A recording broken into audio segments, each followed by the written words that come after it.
All right, this is Dad's Not Duds podcast episode number 5. Sick. We have Josh Keatts here. What's up? Josh is a good friend of mine. He was in my wedding 11 years ago. Dude, so crazy. It's a different life. BC. Yeah, Before that's right. this life, yeah. He's a fantastic father, he's a hard worker, and he is incredibly persistent, which I can resonate with. So I'm excited for you to tell your story and hear a little more about you. Awesome, man. If you don't mind, I'll pray us in real fast and we'll get rolling. Let's go. Dear Heavenly Father, just thank you. Thank you for giving us the freedom that we have to come together and have these kind of conversations, Lord, with you at the forefront. And thank you for the ability to learn and grow as men together, and just the impact that that's going to have on the future generations. As I saw Shane's son in here, excited to see what's going on and everything of that nature, Lord, my daughter. I just thank you for that. Lord, bless this conversation. Let it be your words that come through us, Lord. I just thank you so much for all you do. In your name, amen. Amen. Yeah, so I'm 36, husband, been married a little over 8 years. My wife, Sarah, got a daughter, 5 years old. Most important thing in my life, I'm a follower of Christ. My life with Christ has changed a lot over the last 18 months or so. Gone complete 180 in life. So one of those like rock bottom moments. Mm-hmm.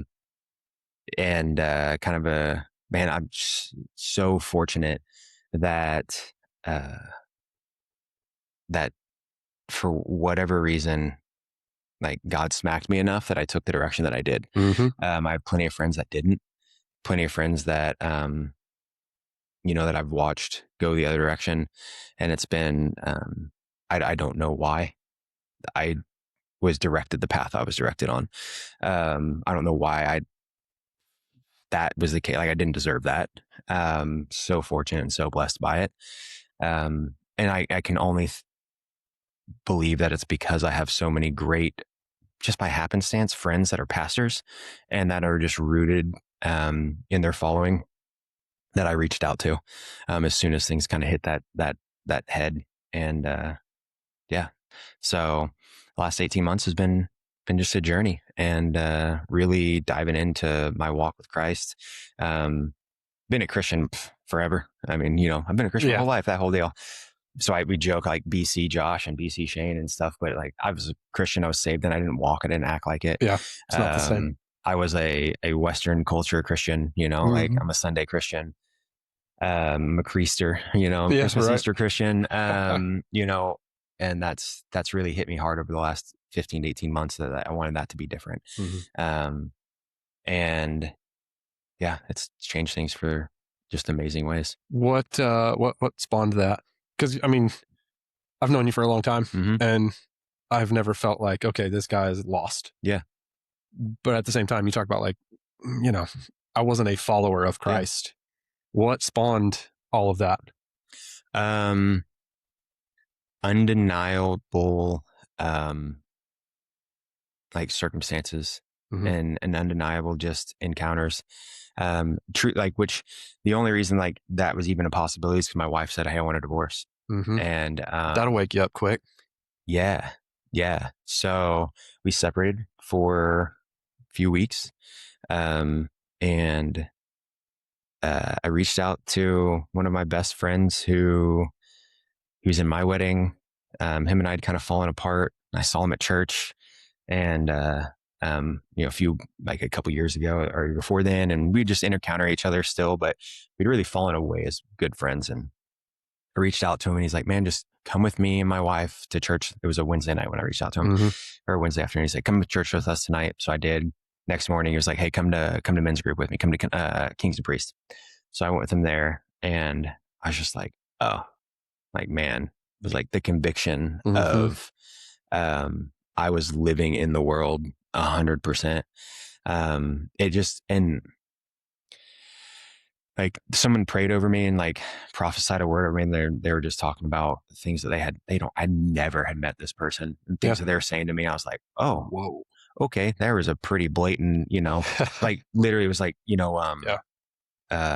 she said like the addictions you didn't want or you don't want, or the struggles that you have and that you don't want, um, you don't have to worry about them anymore. Like they're gone. Mm-hmm. And, um, and it just, yeah, it was a wild evening. And, at a church that I had never been to with people that I did not know. I knew two people there, I knew one of my best friends and his wife.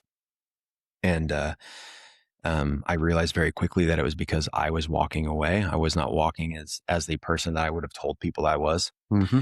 And, I realized that I needed to dive in headstrong or head first into, my faith again. Mm-hmm. And, in just one scenario after another, How'd you make that switch with your wife? She asks to separate.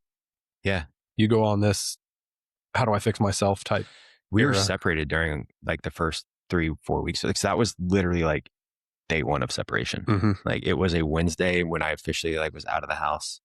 That I texted one of my best friends and was like, I need help. Um, and thank the Lord, he was one of my best friends that like is sober, Well, and it wasn't one of those guys that like, I need help and we go to the bar. yeah. Um, Good for you for asking, though. yeah, well, it's like, 99% of men would be like, yeah, that would have like, that's another thing. Like I would have 99% of the time mm-hmm. went to, grab a drink and figure it out, go smoke and Right. sit in my thoughts or whatever. Or just go out in the middle of nature and just try to figure it out on my own. And, I don't know why that was different that day. Mm-hmm. So just some weird stuff like that I just like keep, I say weird stuff, but like some very clear, Mm-hmm. conversations there. And how I like even addressed it or attacked it with my wife. I tried to force it at first, and then I realized like that's not like I've broken everything over the last couple of years. Yeah. You know what I mean? Like quit trying to force this. Quit trying to convince her that I'm different. Yeah. Um, she had a really real conversation with me that was like this could be a show. Like yeah, it could. You're right, 100%. Yeah. I don't want it to be. It's not in my brain right now. And a constant prayer that I said during that time was like God to open her eyes in her heart to just being able to like believe in this, Mm-hmm. and then also make everything that I'm saying ingrained in my heart. Mm-hmm. The way that I'm acting, the things that I'm doing, don't let it be a show. Right. Don't let it be, don't let it be a game. Don't let it be acting. Mm-hmm. Don't let it be anything other than like a complete transformation. Yeah. Real pursuit. Yeah, for sure. And like total and utter repentance. Mm-hmm. Just like breaking it all down, which was awesome. And it went back and forth. I mean, there's plenty of like, we didn't talk for a couple of days, here and there, except Right. for like, hey, I'm getting Asher, our daughter. Yeah. And, like Logistical we weren't conversations. talking. It was logistical conversations. Yeah, it doesn't count. And it was a Wednesday afternoon. I was sitting at the gym. I can tell you exactly where I was. I was on this lat pull down machine. I just had like this overwhelming like I just stopped in the middle of a set and I was just like, I don't think this is what you have. Like I just like biblically, Yeah, spiritually, I don't believe this is what the end result is. And I said, if I'm wrong and it is, okay, I'm going to fight you. Like we are going to battle, but okay. Yeah. I don't know how to. It's a tough fight. Like, I'm like, we will have arguments, sir. You will win. Yeah, but, right. like, but I'm still going to argue. Fight this. Yeah.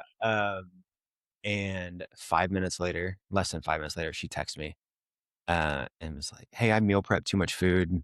I know you're going to be at church tonight. Can I bring you dinner? Cause I have too much food in the fridge. I'm like, sure. That was the weirdest conversation ever. Yeah. Like from her in that moment, I'm like, Right. never would have expected that. That's her being a little vulnerable.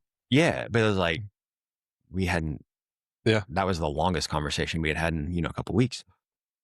And, though that wasn't an argument. And then at church, she like transferred, gave me food. And, she had asked how I was. And I was like, I'm good. Like, I'm not happy about this, but like, I finally, like I've had a It's a wake up I've call. had a realization with God, and I'm like, you know what, man, if this isn't what it's supposed to be, this is, like, I'm still like, if us together is not what's happening, which I never believed that was the case, like genuinely, like I know that I'm actually furthering my relationship with Christ now for the first time ever. Mm-hmm. Um, and I was like, I'm good. And I think that actually she saw, like, she was like, whatever, you don't have to lie to me, or, she Mm-hmm. actually was confused by it. And I was like, okay, like, I don't like that. Yeah. I don't know what to tell you in this moment. I just Yeah. want to eat this chicken. Thanks for bringing it. Yeah. Right. Like, and, and yeah, I went to church. She sat on one side, I sat on the other side. Like, we didn't sit together or anything like that. And, That's tough, man. yeah. I can't imagine that. And there was I don't even remember what or how or why. And I was like, hey, can I go? We had talked about our house having like us, our family and our house. There was some like pull against it.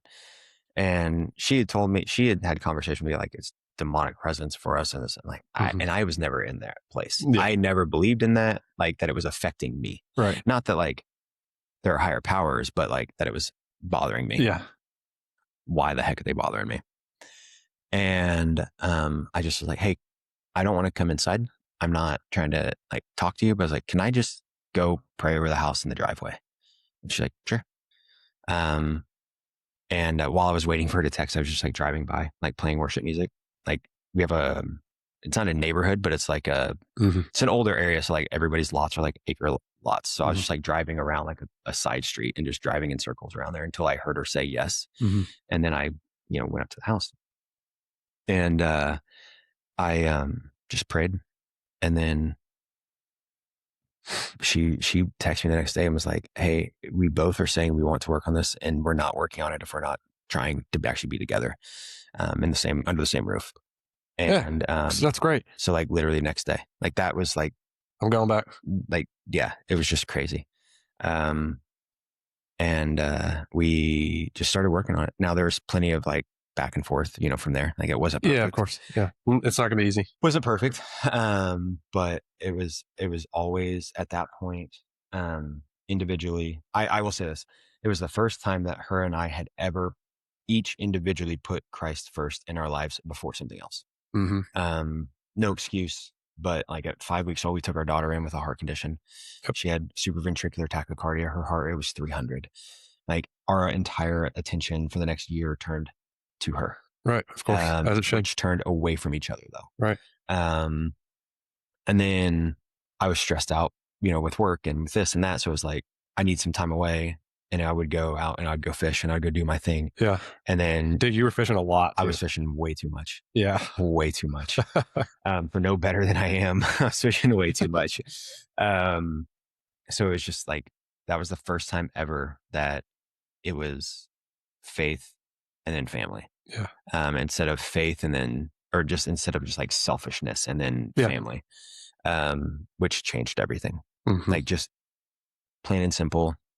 That changed everything. Yeah. And was not perfect, was not easy.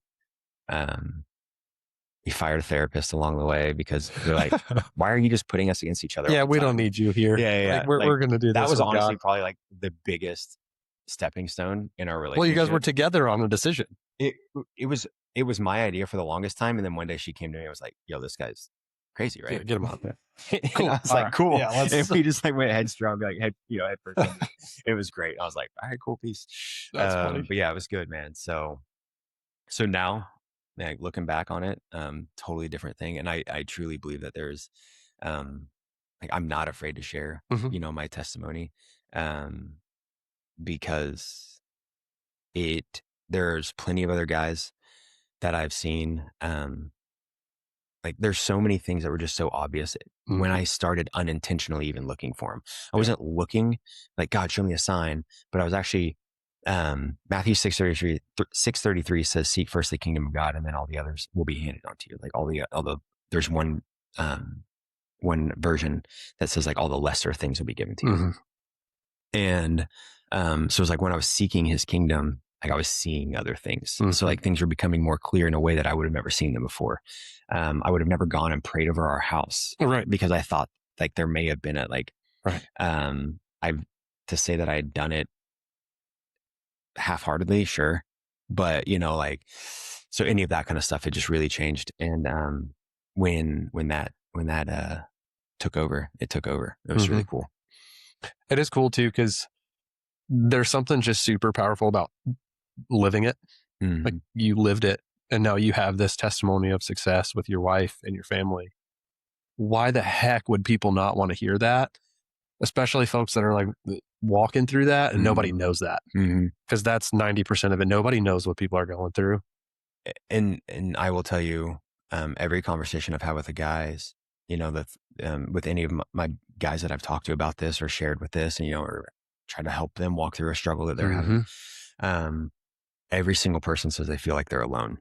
Yep. And it's because 99% of people don't know, or 99% of people don't know what you're going through. Yeah. So Right. you feel alone because no one else knows. Right. Not to say that they're not all going through Yeah. something Right. too. Everybody's got something Everybody's going on. going through, through a season. Yeah. And Nobody talks about it. yeah, and I'm. It's funny because it's like all of a sudden I'm like, yeah, men's mental health and like therapy is the greatest thing ever. Dude, it when no sense. when like I've been like, yeah, my therapy's a 12-ounce can and going to shoot a gun. Yeah. You Right. know what I mean? Like I'm gonna go camping with my boys and go fishing for the weekend. Yeah. That I'm was gonna be therapy. fine when I get Yeah, home. Yeah.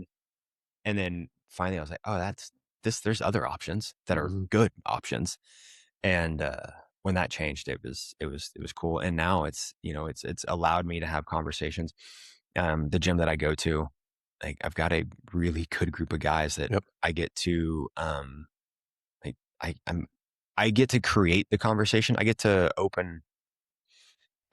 let them feel comfortable with open dialogue on stuff that they wouldn't normally talk about, because I'm not afraid to be honest Mm-hmm. with it, because I know how much change happened when I told like one person Mm-hmm. about what I was going through. Right.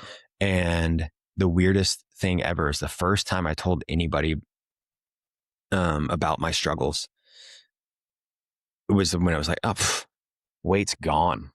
Yeah. And I was like, that's the weirdest thing. Like I should feel more embarrassed because Shane knows what I've been struggling with. Right. Instead, it's like, I'm not the only person holding this. Yeah. Like, That's right. I'm not holding this secret in. And like that freedom is huge. Mm-hmm. And just allowing other people to have the ability to feel comfortable doing that, because I'll go share my story first. I may not go into every detail or whatever, Right. but it's like, they know that the Yeah. last thing I'm gonna do is judge them, Right. and kind of go from there. Man, that's just the best advice. Don't carry things by yourself. Like let other people Yeah. who care for you, they're not going to judge you about what you're going through. Yeah. Like let them help you. Yeah. You have a community, you have a village, like freaking use it. Absolutely. And I mean, it's like, even people or don't know very well. Mm-hmm. And I feel like forever and ever and ever, I would see somebody at church and I'd be like, man, they're struggling with something. And I just wouldn't even like, and I would feel like I'm supposed to just go pray for that person. Like not even supposed to talk to them, but just like, Yeah. go put a hand on their shoulder and just go pray for them and walk off, like just like they needed something. Ooh, it's bold though, man. And I would never do bold. it. Yeah. Never, ever. It's hard. And, like that's changed now, because if one person would have done that in that moment, regardless of what they knew or didn't know about me, been like, oh, that person, like I exist all of a sudden. Yeah. And It could massively shift your mentality in that moment. Huge. One little piece of motivation. Yep. Like you never know Yeah. what could change somebody's way of life. There's much less heavy than all of that, but like there's a guy on Instagram the other day, he says like, and I got called big dog like 3 days ago and I still haven't stopped smiling. And I'm like, it's so true. Like one compliment in this guy's eyes, like he's like, and he's being silly, of course, but it's like, at the same time, that's half truth. He's like, oh yeah. Like the amount of like, oh yeah. Yeah. Dude. Like, yeah. And that's so funny. especially as guys, because like locker room humor is not that. Right. And it's like, and I would not ever ask that's not around. Right. Like I think that needs to be there in every, guy's relationship. Right. But at the same time, when it's like, hey, I need this dial to be turned off and I need like legit one-on-one conversation, and this is going to suck. Like these kind of conversations are hard. That's where guys like stop. But normally it's 100%. like, I'm going to go punch you in the ribs and joke around, Yeah, you could do that for days. and then it's like, oh yeah, then we just leave it. And, It's shallow. yeah, It doesn't need yeah, to be that way. which is, you need it, but it doesn't need to be all that you have. Right. So it's a game that we play.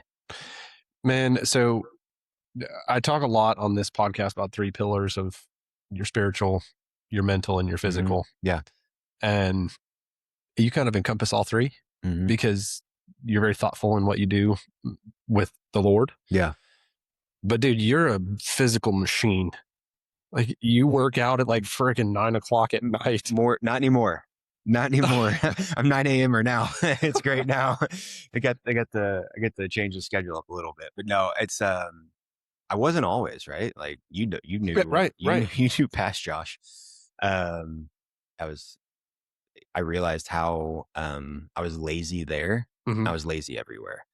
I love like that. I didn't take that serious. I didn't take my health serious. And even like this was before Sarah and before Asher. Like I started this about your wedding time, really. I was going to say, I feel like this your was wedding, close to 15. Yeah. So your wedding was when I first started like trying to like get in shape. I don't know if it was, I don't know if your wedding was like, oh, here's the first deadline, but I do remember like your wedding gave me a deadline to be like at a certain benchmark. It was 50 pounds down. Yeah. Was my goal for your wedding.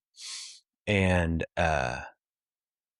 that was like, all right, cool. This has become fun. Yeah. Like it becomes a game, becomes a challenge. Well, then, that happens. It was very egotistical. It was very much for me. It was very much it was CrossFit. So it was just like to win day to day or whatever.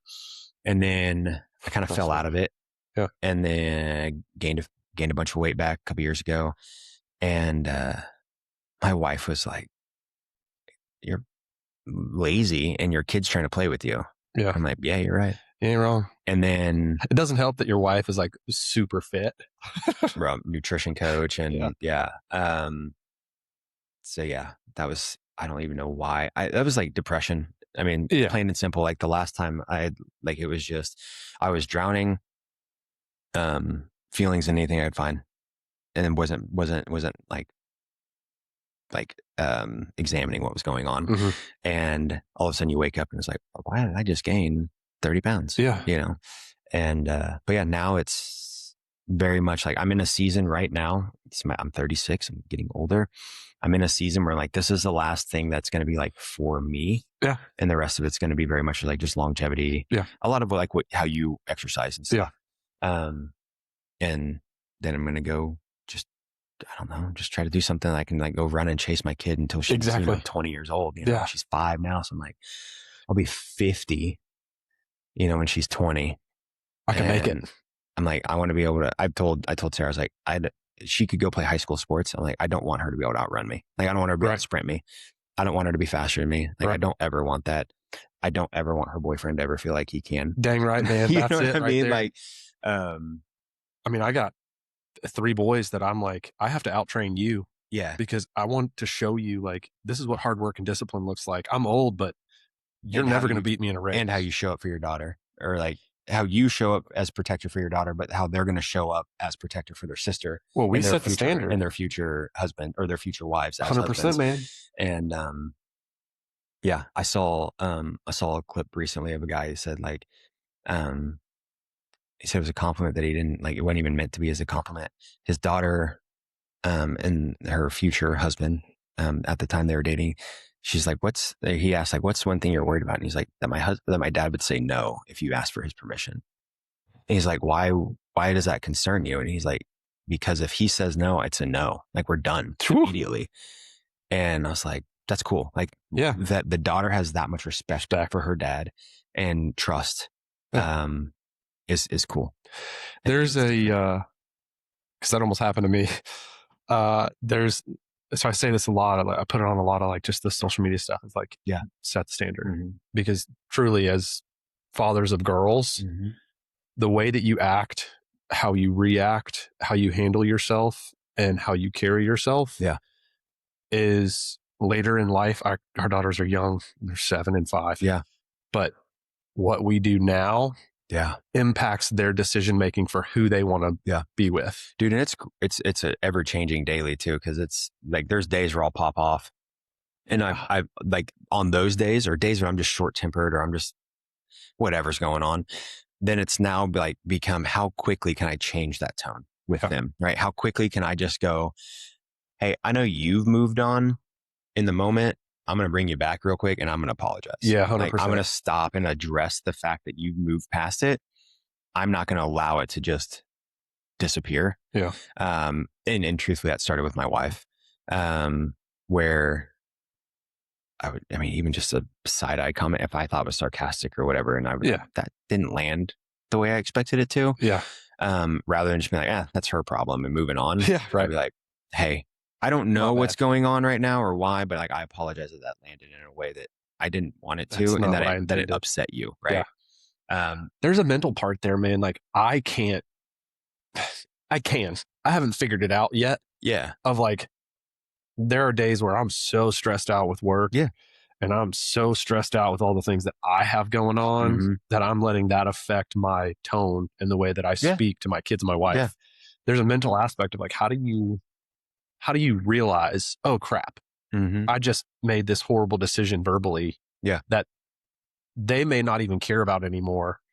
But over time, you continue to do that. It's going to make a huge difference in how they see you, for sure, and how they talk to you. How do you mentally, oh, check, I got to go fix that because I'm willing to learn because I can't figure it out. I think I mean, you feel it, right? Like anytime you do it, you immediately feel it. Yeah. You feel guilt. You feel a little bit of conviction, whatever the terminology may be that you want to use on that. I just listen to it. Like I so much more now. I just listen when I feel like the Holy Spirit's talking to me of like, bro, what was that? Yeah, what are you doing? Right. And normally I'd be like, that's just her. Get out of here. Yeah. I'm like, Sarah, you're just overreacting, right? Yeah. Quit being sensitive. Yeah.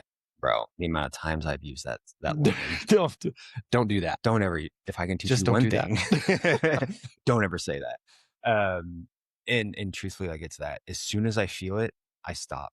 The amount of times, like I'll be you said it, like you got so many things going on. The amount of times that I'll be in a hurry to leave for the day. Like, hey, I've got, today I had a chiropractor appointment at 9:30. Right. I was like, hey, I got to actually get her out of the house at the right time or I can't. I love it, dude. I just love that he's interested. I can't actually be late for this. Yeah. And I'll get a little bit like just in a hurry. It's not even upset or rude or short, but it's just like they feel that I'm annoyed at them rather than like, hey, I'm just in a hurry. Yeah. I'll immediately like first stoplight, don't listen to this Springfield PD or Missouri Highway Patrol, like grab my phone and be like, and I'll voice text and just be like, hey, I am sorry. Yeah. I did not mean to like feel like you couldn't be there. You couldn't say bye or push you away or whatever it was. And I'll just apologize. Like I'll just address it as soon as I feel it. And Sarah will be like, why do you text me when you leave? I'm like, because I felt it. Because I didn't realize it in the moment. Like in that moment, I was so quick. Like I needed, like my truck's in drive. I got to go. Yeah. And then it seemed like I'm sitting at the stop sign waiting for traffic to go by. I'm like, what did I would have sat at the stop sign either way. Yeah. You know? And I just immediately apologized. So, and I used to just ignore it. And I think that was like, for me, as soon as I feel it, even if this may not even be real. Like she may not have actually been feeling She may I'm not even have an awareness of that. Yeah. But you do. And that's hard. It's gone a long ways for us. And she's adapted that way as well. And things that, she feels that maybe have annoyed me or bothered me or struck me on the wrong chord or whatever it may be. It's been huge. But I would say like that's been huge for us, just addressing stuff like that. Yeah. Communication is. Oh, for sure. For sure. Dude, if you can get your communication down, and don't get me wrong, I got plenty of problems in my own life and how I communicate. Yeah. But I do think that's, me and Maggie, we've had a fantastic marriage. Like we haven't had hardly any storms. Like we just haven't. That's awesome. And I'm almost terrified because I'm like, it's coming. But like, what is it? And I think that if you, I would say like both of you guys are, focusing on your relationship with Christ first, right? You're putting that first. You've got like, that's the enemy's like number one thing that he hates, right? So he sees a healthy marriage. That's the number one thing that, where's the breaking point? How do I stick a a finger in there and get that and apart? if you continually focus like on yourself and your relationship there, I think that it doesn't allow it to go off course because you have a standard for yourself before it ever dictates to another person.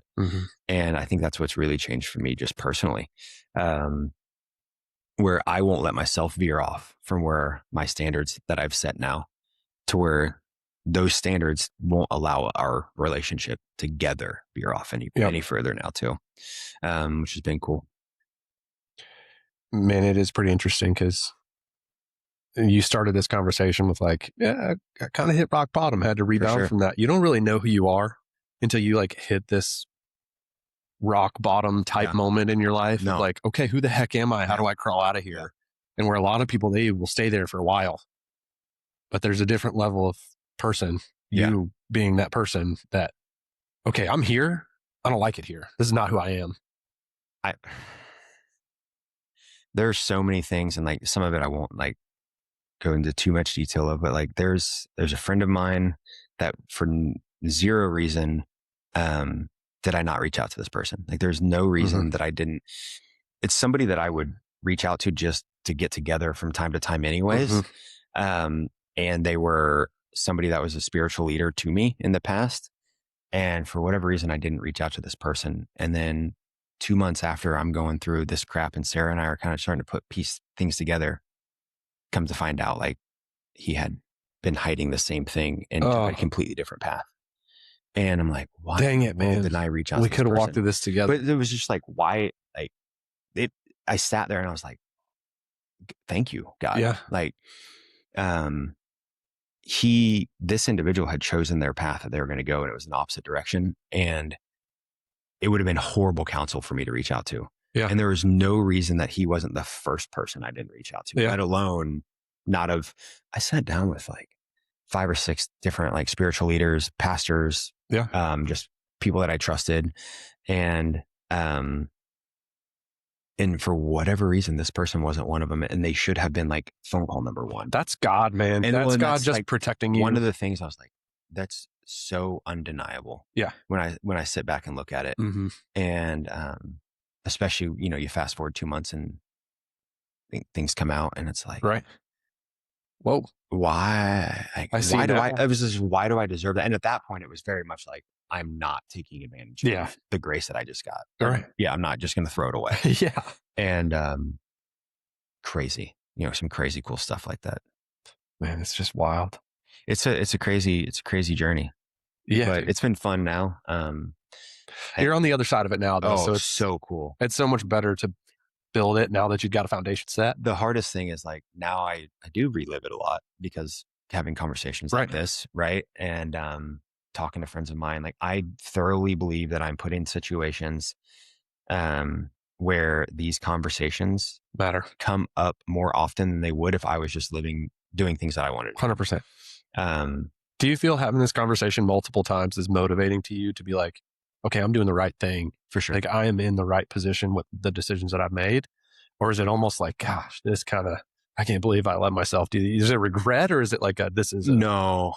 At first it was, right? It was very much, very recently, I was talking to a buddy of mine that was, going through some stuff, and I was like, man, he was asking like, he asked me a question. I don't remember how it went, but I was just like, I don't feel like I wouldn't even necessarily be going to this gym if I didn't feel like I'm supposed to be here. Right. Like not because I want to be here, but I genuinely feel like there's a purpose for it. And, that person actually told my wife these other days, like, hey, I can tell you 100% that I'm the reason that he's here. I'm a reason that he's here. It's like my marriage would be over. I wouldn't even tried. I wouldn't have even given it an effort.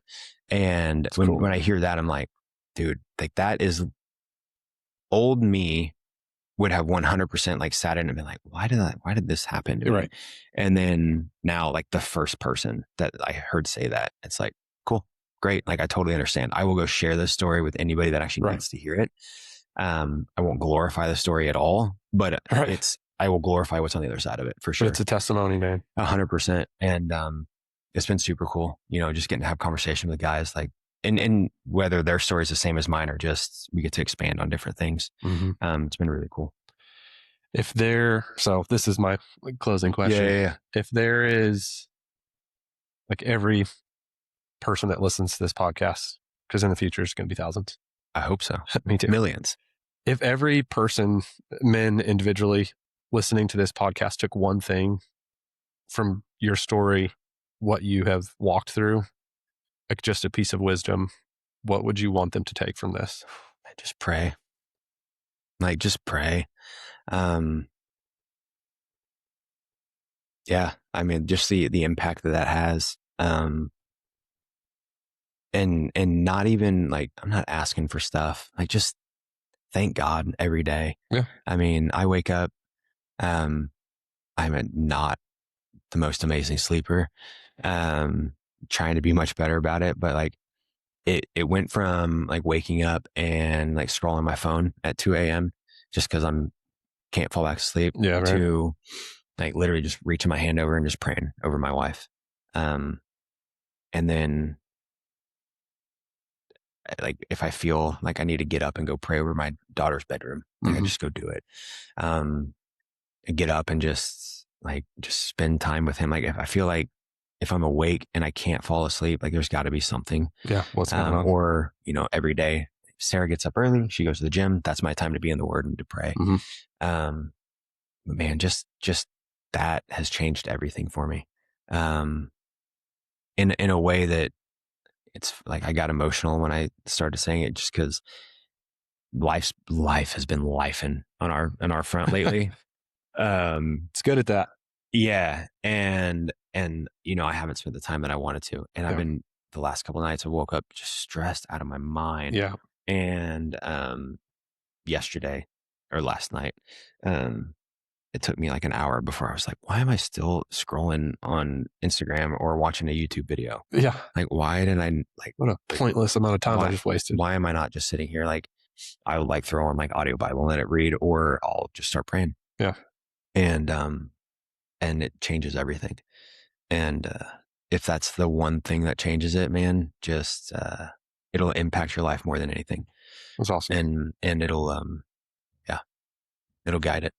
Well, that's awesome, man. Yeah. I hope somebody can pull that out and take your story, resonate with it, and it's crazy. Build their marriage back. Yeah, it's awesome, man. And it's been fun. Obviously, I started podcast with my buddy, and that's a big thing that we talk about, just because it's changed both of our lives.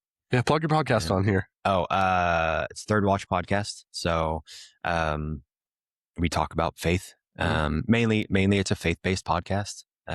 Me and Mac, my barber, he's been cutting my hair for 10 years, and over the last couple of years, things kind of he could hear my conversation shifting, and he was laughing because he's like, man, I had a dream that you were we were talking, and I didn't realize why. And then I came in a week later to get my hair cut, and I started talking about how everything's changing. And for the last 3 years before then, he'd been putting off starting this. So he's like, oh, now it's all making sense. Yeah. So yeah, we've been doing that for a few months now, and awesome. It's been fun. Right now we're going through the book of Job together. So I listened to your last one, actually. Yeah, thanks. It was cool. It's been fun. I like the way that we're doing it right now because it's quick and just doing a chapter of it. Yesterday Monday we filmed, and we talked about fitness in the church, health in the church a little bit, which is kind of crazy, and how there's a very big hole and lack of that. So yeah, it's been cool. You ruffle some feathers there, Mama. Hey, listen, there's some things that we've talked about on there that would ruffle feathers if people heard it. You need to. Yeah. It needs to happen. It's funny. Do we really want to? Yeah, just do it. Yeah, forget it. Let's just talk about it. And it's been really cool. That's really awesome, cool, man. For sure. So it's been a lot of fun. Yeah, the Third Watch podcast, we've got it on everything and everywhere. Cool. So it's fun. Well, we'll check it out.